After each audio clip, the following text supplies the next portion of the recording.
Hello everyone, my name is Saurabh Kumar and I welcome you all to my video series of AWS training. So today we have reached to part number 5 where I will be talking about something like who is Amazon, what kind of infrastructure do we have when we have on-premises infrastructure, what is AWS is. We will be talking about AWS global infrastructure, and then also we will be talking about AWS foundational services. So let's begin. So here let's start with it. First question comes in our mind that who is Amazon? Because we are learning about AWS, we are learning about a product of Amazon. So we have to be knowing who is Amazon. So here if you see, Amazon is an American multinational technology company based in Seattle, Washington. So it is in USA and the Amazon is a US based company.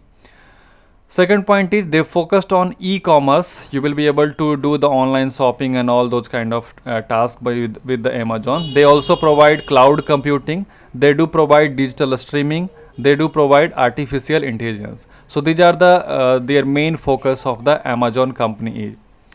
Then the founder of this company is Jeff Bezos, and when it was founded, so actually it was founded in 1994 on 5th of July. So this is some basic information about who is Amazon is. Rather, there are a lot of information about Amazon you can collect by visiting maybe Wikipedia or by going through the Amazon website itself. So it's a very big organization, very well known kind of organization, very big company it is.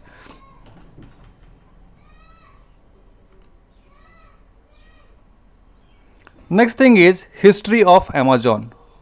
So here you can see in this diagram, actually as I discussed earlier also in the previous slide, here it is mentioned that in 1994 Jeff Bezos they introduced this organization. Thereafter in 1995 they launched the first product, that was online book store. So the first business of Amazon was online book store. They were selling online book, and even right now it is available. So if you want to buy any online book or something, you will be able to get it from the Amazon. Then in year 2005 they launched a publishing, meaning that they started doing the publishing of the books also. Thereafter in 2006 they started this service which we are learning right now, AWS, Amazon Web Service. They launched in 2006. Thereafter they have also gone with something new, like in 2007 they launched the Kindle. In 2011 they launched the Fresh launch of Amazon Fresh. Then in 2012 they launched a game studio. In 2013 they launched Art, Amazon Art. In 2014 they launched the Prime Now, and in 2015 if I talk about, they have launched even some home services and Amazon Echo launch. And nowadays we also have so many things, like if you know about Amazon Alexa and all those other kind of things. So this is a small you can say like a graphical presentation, how the company is growing, how the company is doing its business, how and every year they are somehow making some a special kind of change in it.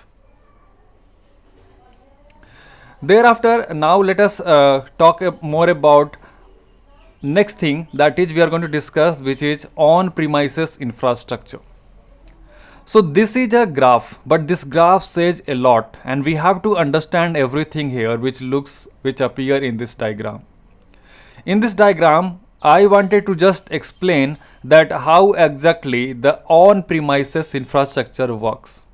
On-premises infrastructure means, for example, if you are not willing to go for AWS, if you want to have your own data center, or if you want to have your own premises infrastructure in your company, so your room where you are going to have all the server, your network and everything, how exactly it looks like, what are the devices we use, how they are connected with each other, that is what is explained in this particular picture.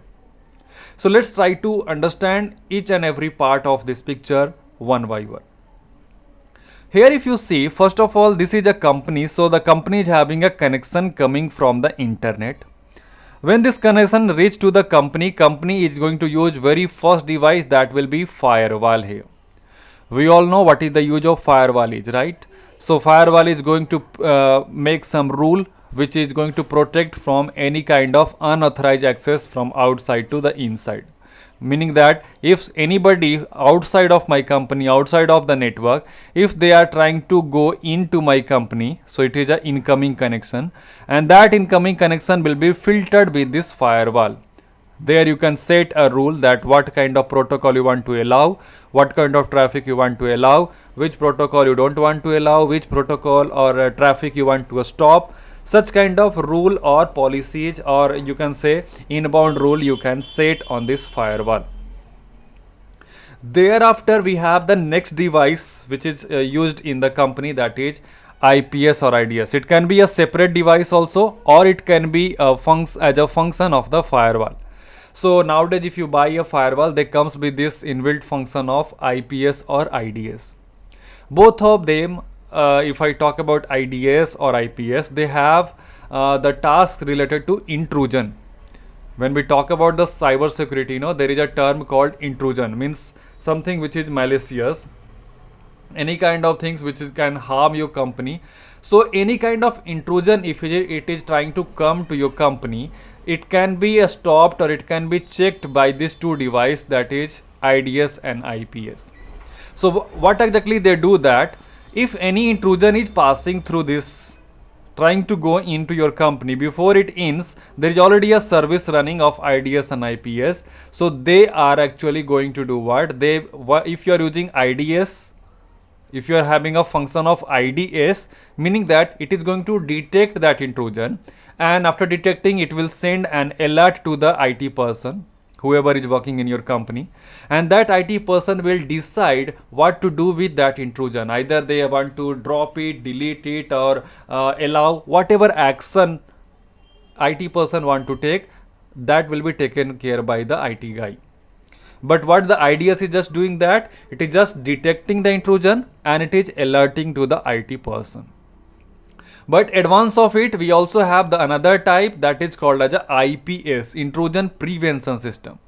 If you are running this feature, meaning that whenever any intrusion comes, when it detects, it is not only going to tell you but it is also going to take action by itself.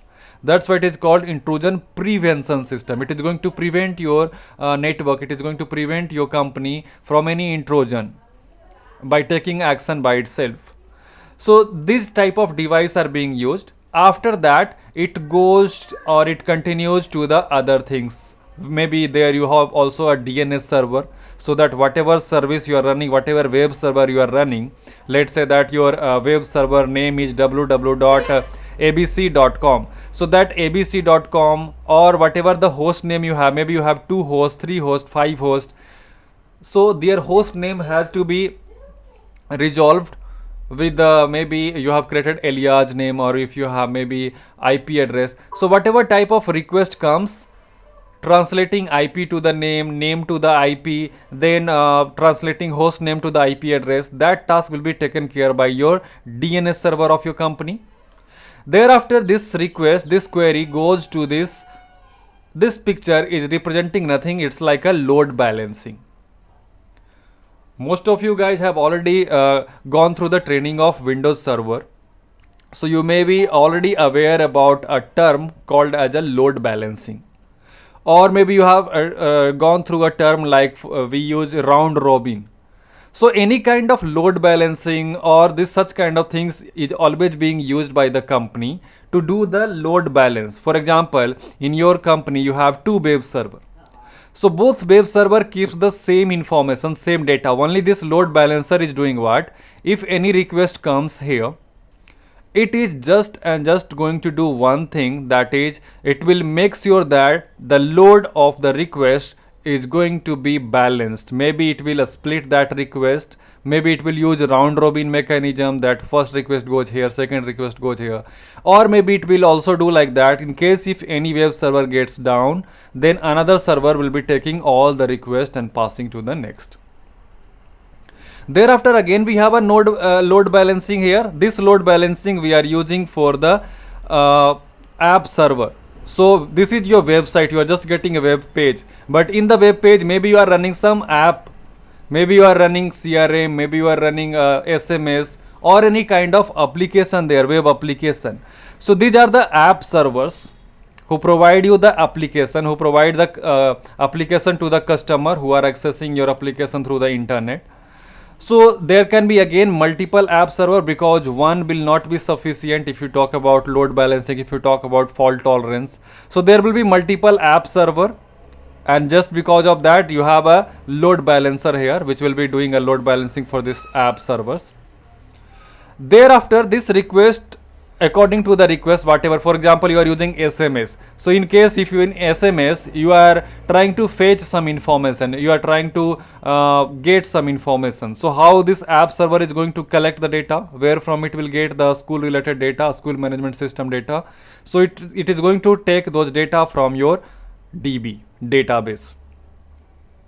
So this is how this infrastructure is connected to each other.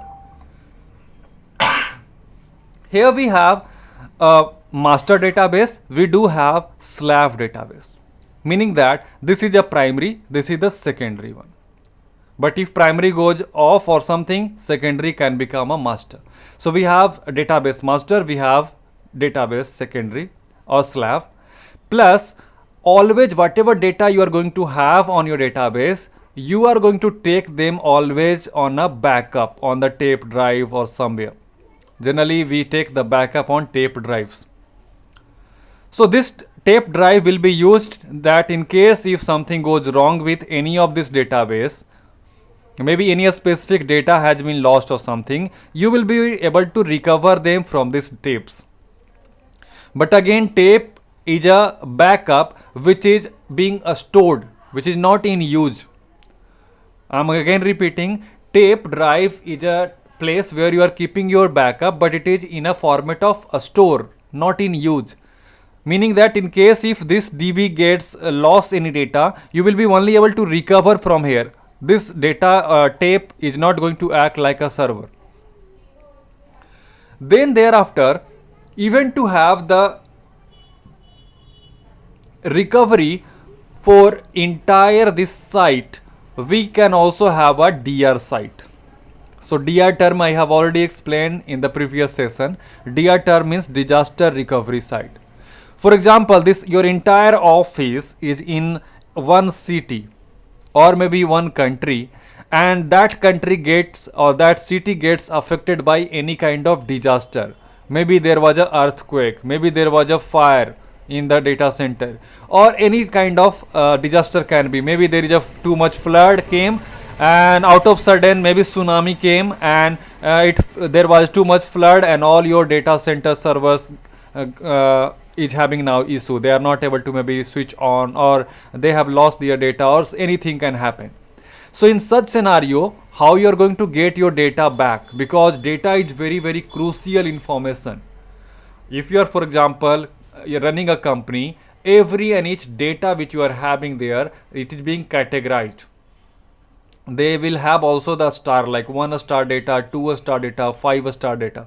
So those, let's assume that you have 5-star data, and if you lost it, it also have some value.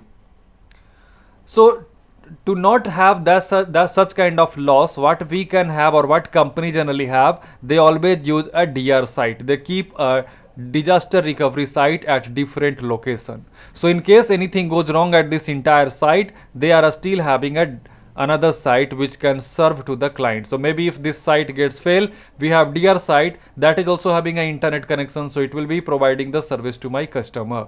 My customer will not be affected. So this is a normal scenario what we have in a on-premises infrastructure. If you are having a company and you are not using any cloud service, this is how company runs. Plus they also have to keep their big data, to keep their some information or files folder or such kind of things. They use a storage system. So what are the storage system which can be used by the company? They may use either NAS or either they may use SAN. looks like similar name, but they are exactly very different than each other. NAS is a network attached storage. Any storage which is attached on your network, not on the computer. Because if it is directly, for example, let me take an example like this. You have a computer here. So in your computer you already have one hard disk, right? And generally, as I explained in the first day session, that this hard disk in the server is having very smaller space, maybe 80 GB, just to store the or just to install the operating system. So now if you want to keep any other data on the server, you have one choice, that is you can add some more hard disk locally within the server. So that storage will be called as a DAS, direct access storage, or direct attached storage. Those storage who are directly attached within the system is called DAS. But if you don't have this, or maybe you have this but you also have storage somewhere which you are able to access through the network cable, maybe you have a switch here and the switch is connected to here NAS device, and then you are also accessing to this computer. So this will be called as a NAS file server, network attached storage. So this NAS is as similar like if you have shared a folder on any computer and you access from anywhere else. So one more thing comes in our mind, that when we are using NAS, for example, if I'm using Windows machine, what protocol does it use? Which protocol is being used by the NAS? Anybody who is able to answer? So actually in Windows we are having ASMB. This is a service or a protocol, you can say, which is being used to provide this function that we can access the shared file there. And how do we access it generally? We access it through the // format, / then the IP address or the computer name, like that. Can anybody tell me what is the name of this /? Actually this / in Windows, what we call it as a MSDS.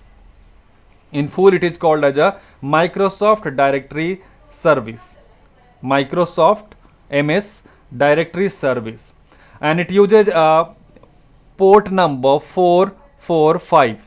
If you guys are aware about cyber security courses, if you have ever gone through cyber security training, there you will get to know this all kind of things, like if you are a ethical hacker, you are going to stop some of the ports so that nobody can see your by default shared folder or something like that. That time we block this port.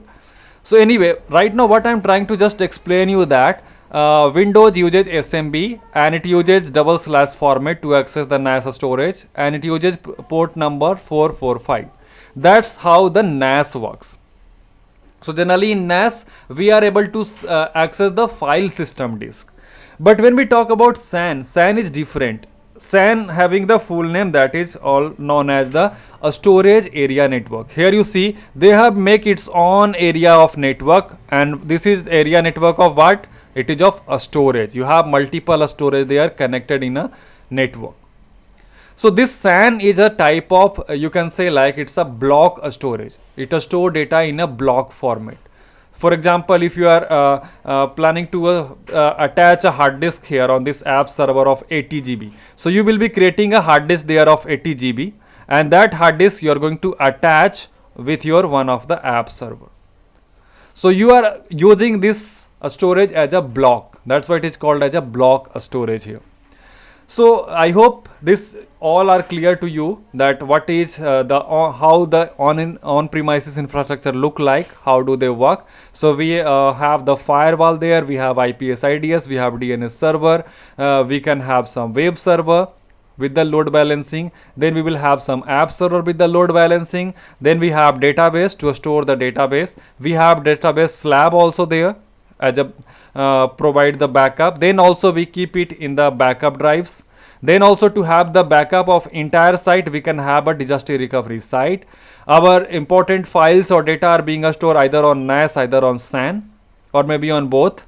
So NAS works with the help of SMB in Windows, and it uses port number 445. Here SAN works like a network of a storage area. One more thing maybe you can see, that is your LDAP. LDAP is nothing else, it's a lightweight directory access protocol. Like in Microsoft, we have Active Directory Services, ADDS.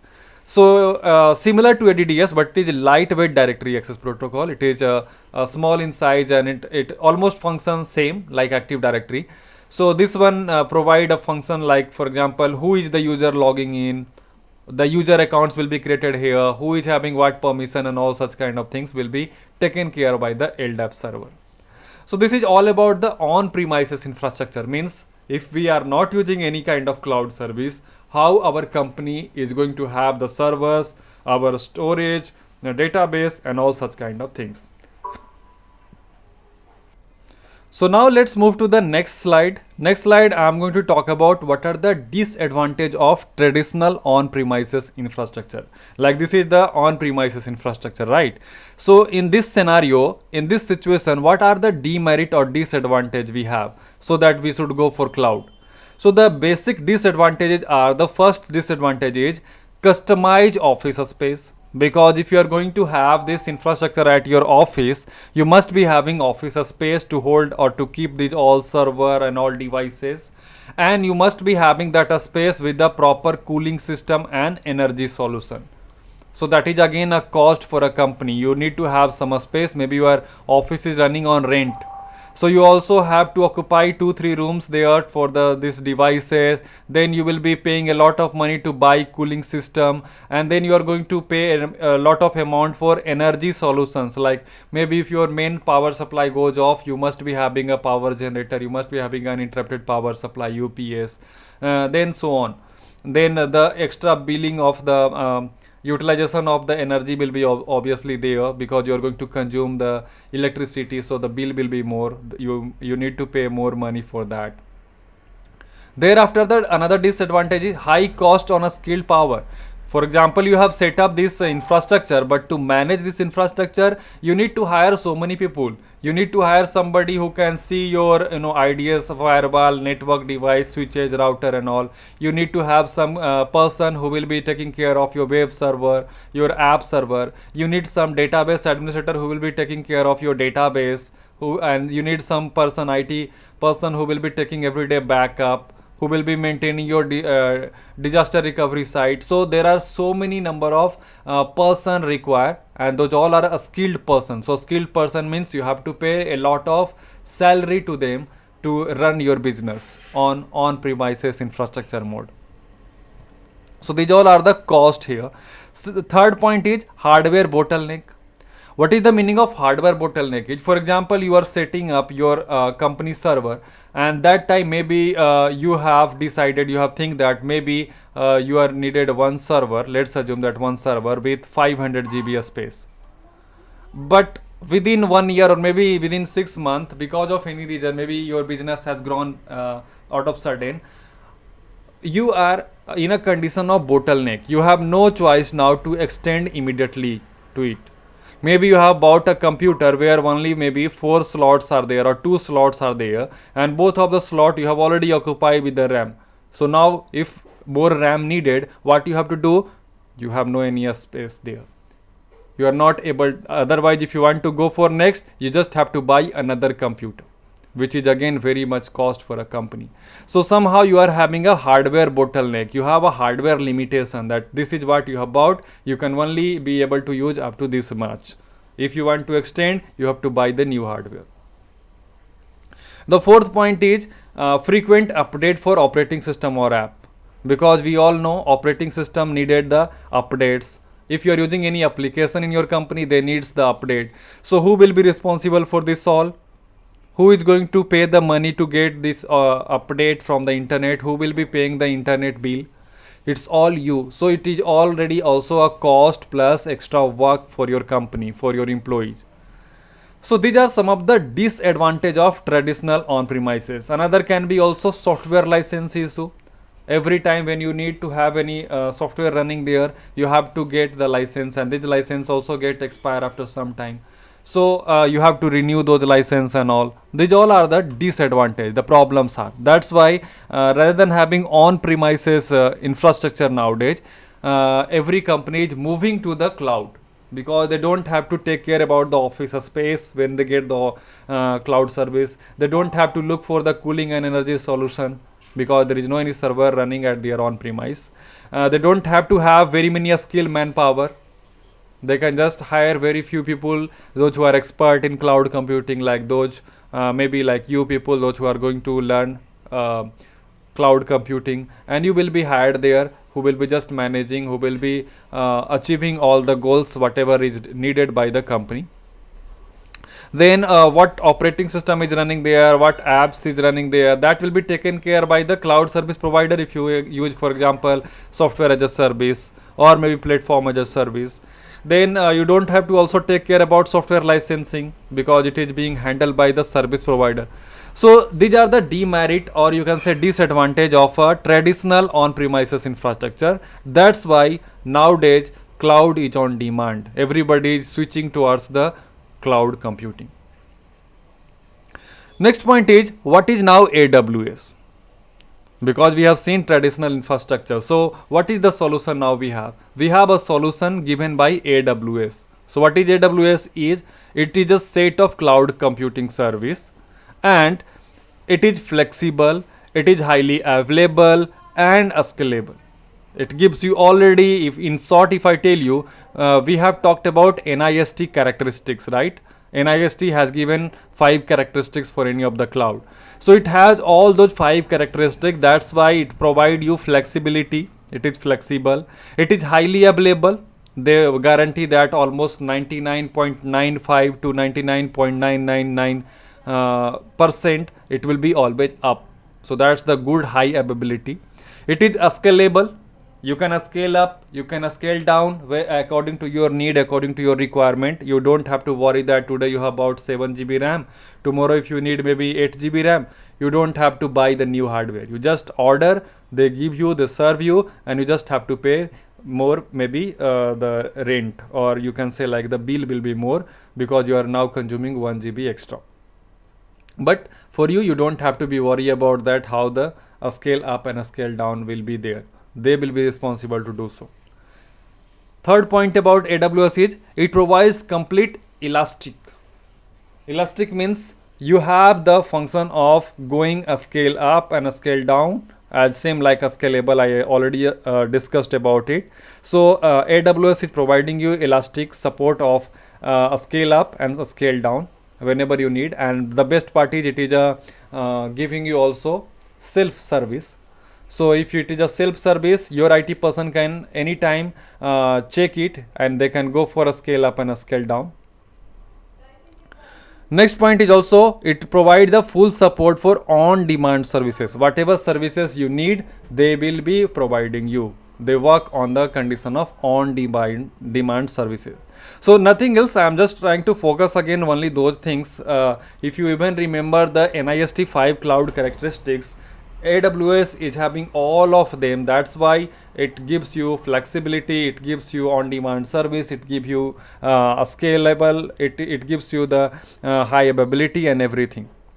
Plus obviously it is going to be providing you broad network access. You can access it from anywhere.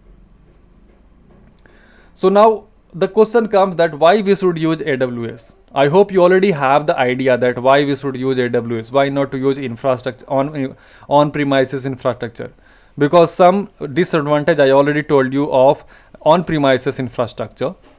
So those disadvantage has been already fulfilled if you use any of the cloud computing system. But why to use AWS? What is there in AWS? So obviously AWS is a public cloud computing, and it follow pay per use model. As more you use, more you have to pay. If you use less, you have to pay less. You know, if you are having if you take example, like for example you have a car. So if you are having a car and maybe one day you don't go out anywhere, do you need to put any fuel there? No. So you are saving cost that day. Next day when you have to go, the more you go, the more fuel it will consume, and more you have to pay for that. But if I take example of some old days, like people were using horse, elephant. So those days either you move with it, either you don't move it. You have to put the, you have to give them the food. Similarly, if you are running on premises infrastructure, maybe someday you don't have too much use, but still you have to pay the money, you have to give the salary to every employee, you have to buy the devices up to that label. But here you don't have to worry about those all, you are just paying per use.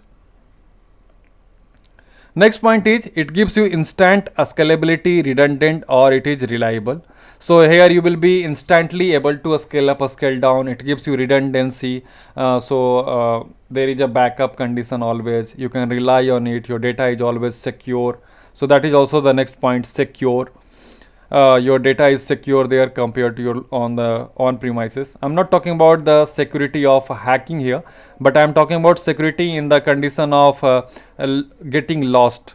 Maybe on premises you may lost the some data, but when we talk about on cloud service provider is having so many regions, and they have so many availability zone, those things we have discussed earlier.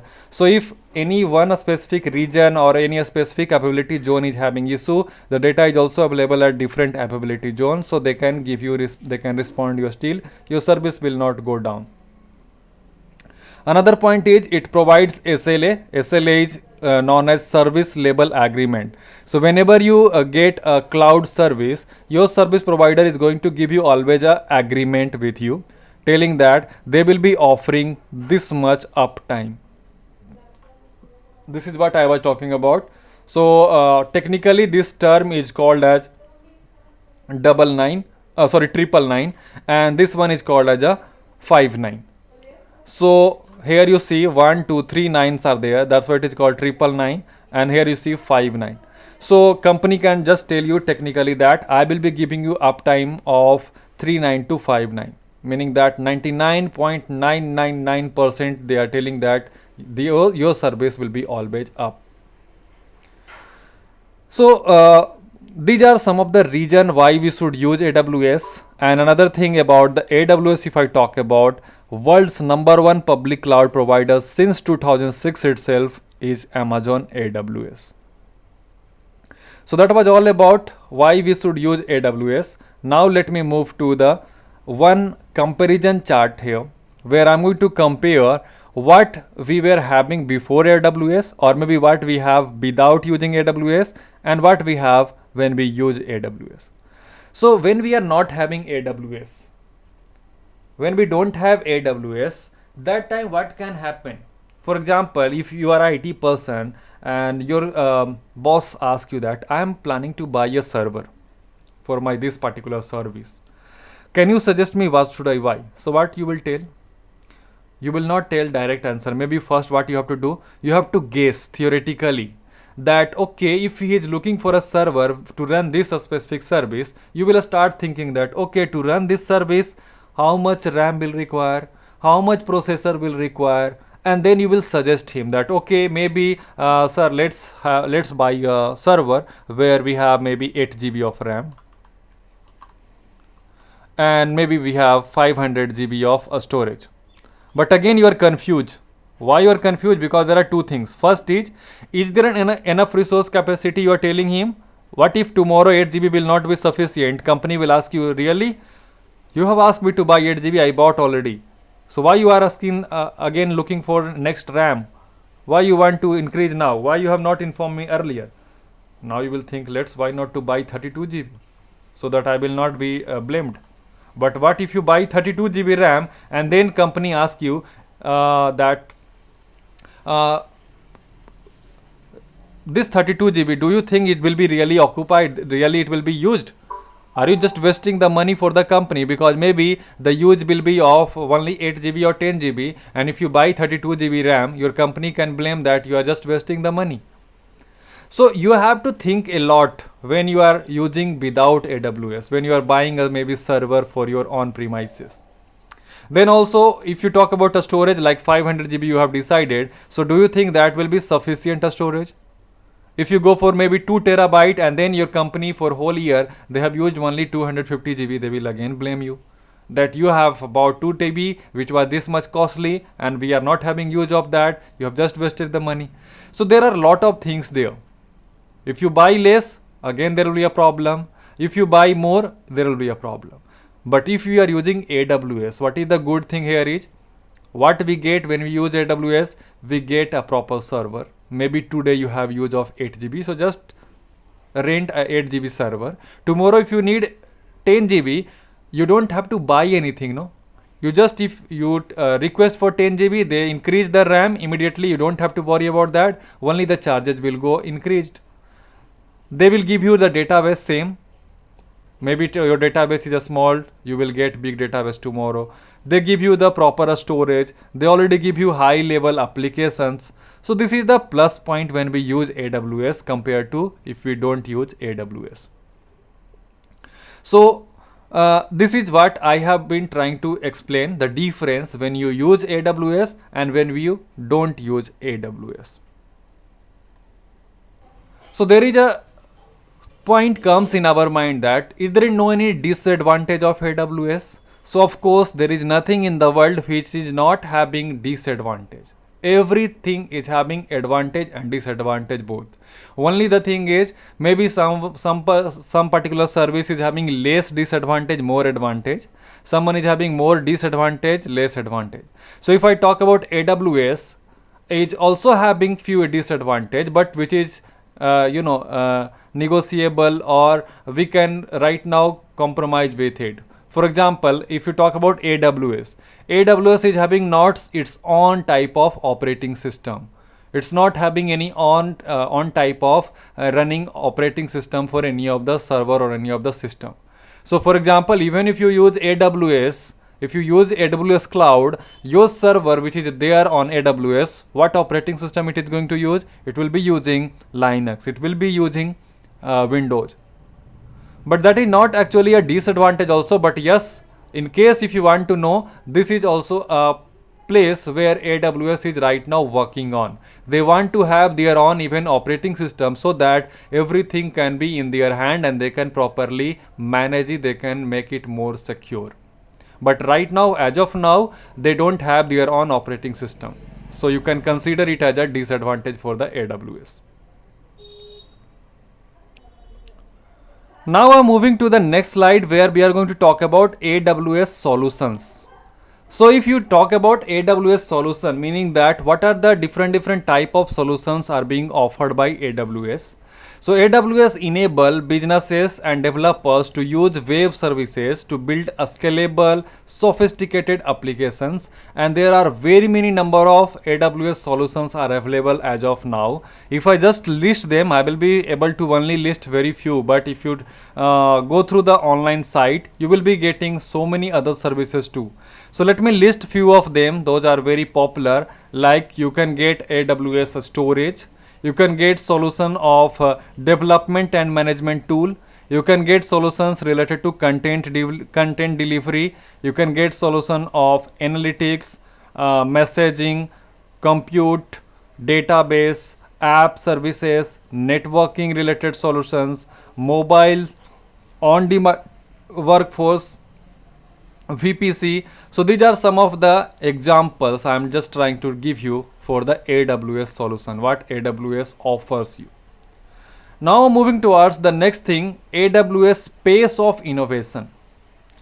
This one I am just trying to tell you in this slide that how good AWS is performing when we talk about innovation, when we talk about innovating something new.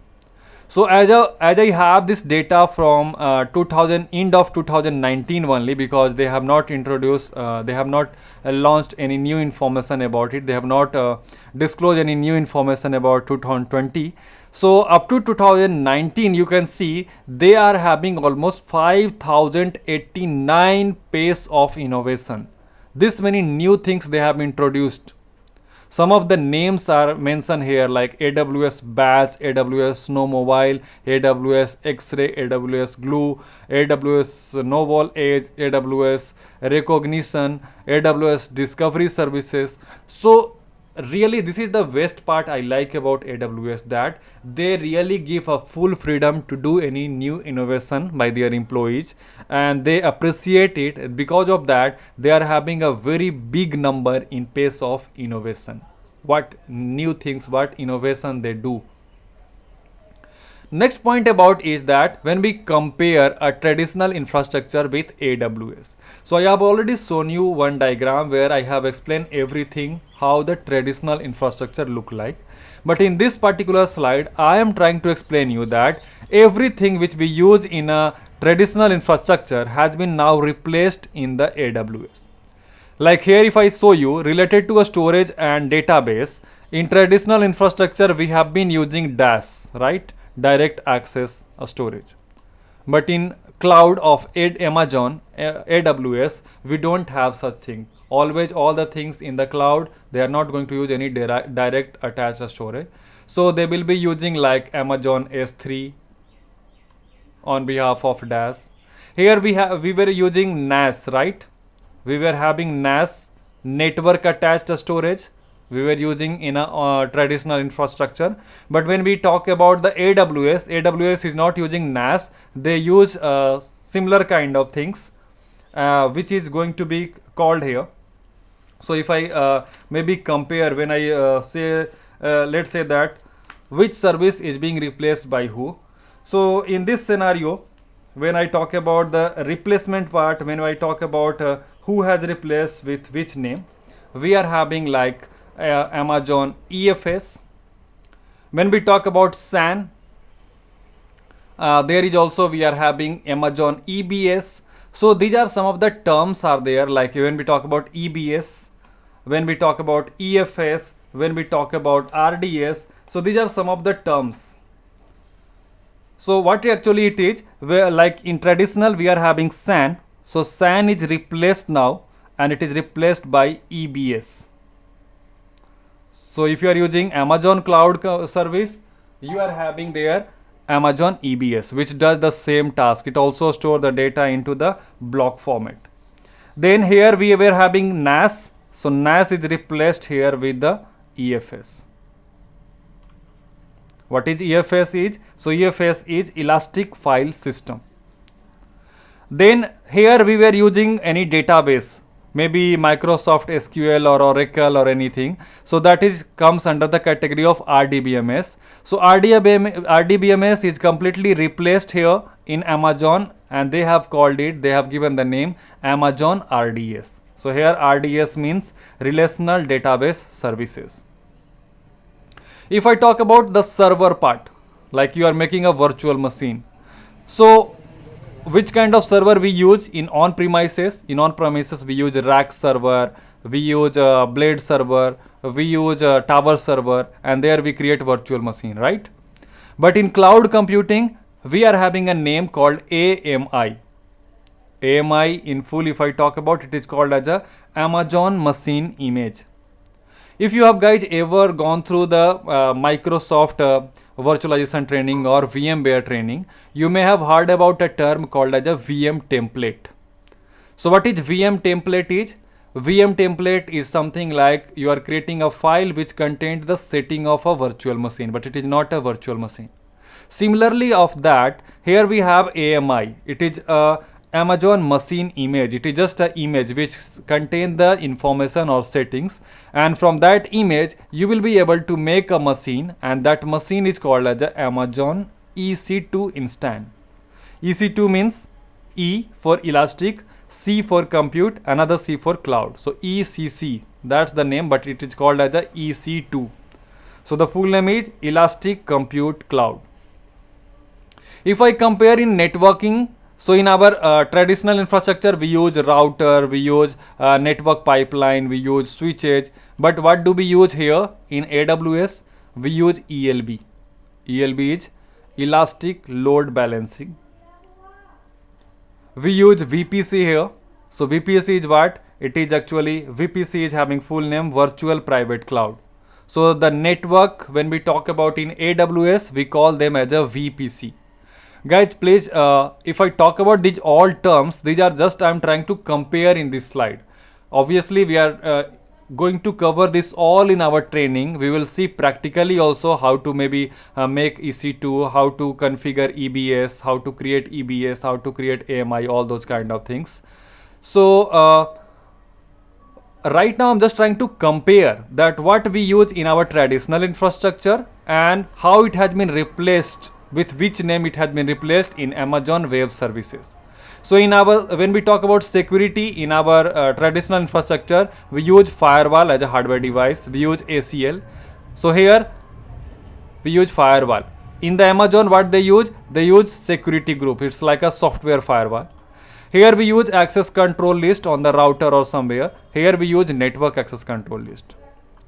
Here we create administrator, or maybe we use any directory service to do the management of username, their identity and all. Here we have a separate service running called AWS IAM. I for identity, A for access, M for management. So AWS is having IAM, identity access management. Whenever you log in, who you are. When you log in, what access you have. So that will be managed by this IAM, AWS IAM. So this is how the comparison is if I compare with the traditional infra with AWS. I hope it's clear to all of you. So here in this slide, I have used so many terms. Like if you go through this slide, you have we have the terms like, for example, ELB. We have terms like VPC, IAM. So these terms, if it is new for you, maybe you need to know their full name also. Like we have S3, we have EFS, EBS, NAS, SAN, DAS and all. So that's why I have kept them in the next slide here with their full name. Like EBS is having full name Elastic Block Storage. So I have tried to keep all of those information here. So if you are going to watch this video, you can pause here and you can keep a note of it from here. Next part I am going to talk about is availability zone. We have already discussed about availability zone in the previous session. In previous session we talked about AWS regions. So there are 24 regions as of now. We have talked about availability zones. So there are 74 availability zones are there of AWS. So how it is? We have discussed that every region is going to have some of the availability zone inside of it, 2, 3, 4 like that. So in this diagram I have shown you that maybe if your region is having 3 different availability zone. That can be within the same city also, that can be in a different city also. So they give the name like this: AZ availability zone A, AZB, AZC availability zone C, and they all are somehow connected to each other with a very high bandwidth, so that they can always have a backup of each other, they can collaborate with each other, and in case of any disaster they can support others to provide the services. But one thing comes that, what if you are making an instance, what if you are planning to get any service, what is the difference if you keep your services on a single agent, or maybe if you keep it on a multi-agent or multi-region? What will be the benefit? What will be the difference there? So generally single agent is being used to do the POC testing. What is POC testing here is proof of concept. For example, you are working in a company and you are planning to execute something in your company. You are planning to implement something new. So before you implement directly, what you can do is you can first implement on a instance running on your single agent, and you will first test it that everything is okay or not. Is it working according to your requirement or not? Thereafter you will implement it on your actual servers. Thereafter you will implement it on your actual infrastructure. So for that, doing that task, for doing the proof of concept, we use single agent. But single agent provide us limited scalability. Of course, every agent is having a limitation, that how much storage it can provide, how much bandwidth it can provide, how much total RAM it can provide, something like that. But if you have multiple agent, it will be giving you high availability first of all.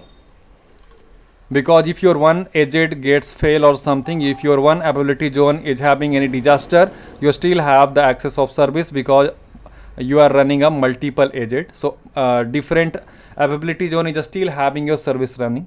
Let me explain it in this way also. So maybe you have a single agent. This is your one region. In this region you have a single agent availability zone here, maybe in Mumbai, and somebody is having, maybe let's take example of US. In US we have a region like East region. In the East region maybe they have multiple aged. This is multiple availability zone in a one region. Or maybe you can run services in different regions also. Maybe you have one branch office maybe in Asia Pacific area, and one is in maybe Africa Pacific area. So in that condition you can keep your services running on two different multiple regions, multiple agent. So if you run on multiple region or multiple agent, it will be giving you regional level or global level services like Route 53. Route 53 is almost similar like your DNS. Amazon S3, it is the one who provide the storage, simple storage services, are managed by AWS support. It suits for a heavy workload and continuous global availability service. So big organization, enterprises, they always go for multi-regions. They keep their services running on multi-region, multi-agent. For a small organization or for testing purpose, somebody can go for single agent. So single agent services, like you can just have a EC2 instance. EC2 we have discussed already. What is EC2 is? Elastic Compute Cloud, meaning that it is nothing else. It's like your virtual machine or virtual instance running on a cloud. So this is what the difference is when we compare between single agent and multi-agent or multi-region. So now I'm moving to the last slide of today's session, that is about the AWS region service versus global service. So meaning that there are some of the service offered by AWS which works on the region based, but there are some service of AWS works for global. For example, if you are planning to maybe create a instance, if you are planning to maybe create a EC2, EC2 means it's a virtual instance, right? So if you are planning to maybe make a virtual machine, if you want to make a virtual server, so when before you create a virtual server, when you follow the steps, you will be asked to choose your region. Meaning that do you want to keep your this virtual machine running for a Asia Pacific region, or do you want to run it on a US region, do you want to run it on any other region? So you will be asked to choose the region, so that this virtual machine will be created on that specific region data center. But when you are creating anything, like maybe you are creating a user account, when you are trying to log in from any of the web browser to your AWS account, that services are being offered by IAM, Identity Access Management. So IAM is one example of global service, meaning that if I, for example, I have my user account and I want to access my services, where from I can access? I can access it globally. This service is global service. I can maybe I'm in India, I can access my user account. Maybe it's not region based, that when, for example, when I create a user account, that time it is not going to ask me that you want to create this user account for which a specific region, because it is a global service. Similar to that, when we talk about S53 also here, Route 53, so that is something like work like a DNS or who provide the routes. Then if we talk about Amazon CloudFront, last day we have discussed about it. Amazon CloudFront is nothing else, it's the name of CDN provided by Amazon. CDN is what? Content delivery. So this CDN provided by Amazon is known as Amazon CloudFront. So Amazon CloudFront, Amazon Route 53, Amazon ACS, then Amazon IAM, these are some of the service comes under the category of global service, and it is available globally. But when we talk about some services, like for example, we have S3. S3 means the storage, where you are going to store your data when you are getting the storage. When you make a template, when you are using any Amazon DynamoDB database, then elastic load balancing, wherever you are running your availability zones, when you are looking about. So these kind of things, EC2, when you are making a VM, when you are making connecting it with the EBS also, elastic block storage. So these services, whenever you are planning to create or manage, these all are the region based. When for example you are making a hard disk of 80 GB, with the help of EBS. So that time it will be asking you in which region you want to keep that hard disk. So here is the comparison. What are the services running in a region based and what services are globally available? So this slide was all about this, that comparing region services with the global services. So now I'm going to move to the some question answer here related to today's topic. The first question goes that what is the example of AWS region service? We have just discussed AWS region service and AWS global service. Second question for all of you, that what is the example of AWS global service? Any example of it? Then the third question is what is EBS stand for? What's the full name of EBS? Fourth question is EC2 stand for, and what is, maybe you can answer also what the use of it. And then the last question from today's topic is EBS is a replacement of which service or what type of storage do we use in our traditional infrastructure which had been replaced by EBS in AWS. So these are the few questions related to today's topic. So this was all about in this video, and I hope this video was informative enough for all of you, and I would like to thank you for watching.